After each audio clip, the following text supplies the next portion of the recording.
Big lie part 2, how I fell for it. I've been working about 3 years, maybe 4, and I got a job with a startup.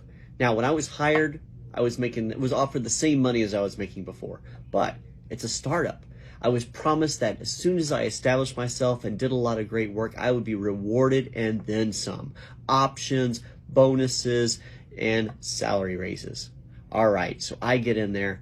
Pretty cool job. I'm doing some client success work. I kind of like it. I'm really successful. I get to work with some of the toughest clients. I start working 80-hour weeks. I'm busting my butt at that place.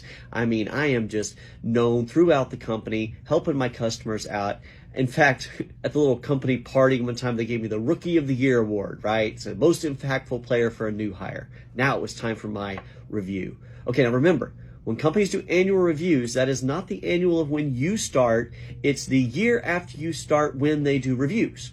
So if you start on November and they do reviews on January, that first January you won't get a review. You have to wait till the next January. So you're like over a year before you can possibly get a raise. So I had run through that scenario and I go in, I'm all excited. I go to my manager. My manager says, "You have done an amazing job.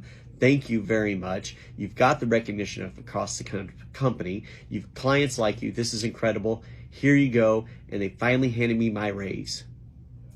2.5%. Screw that. 2.5 frickin' percent. I said, "You've got to be kidding me." They said, "Well, aren't you happy?" I was like, "No, I'm not happy. Why would I be happy with 2.5%? They said, "Well, most people got 2%. Since you did extra work, you got 2.5%. Let me tell you what that equaled. That job was paying me $50,000 a year. So with that 2.5% raise, I calculated out it was a 60 cents an hour raise. 60 cents.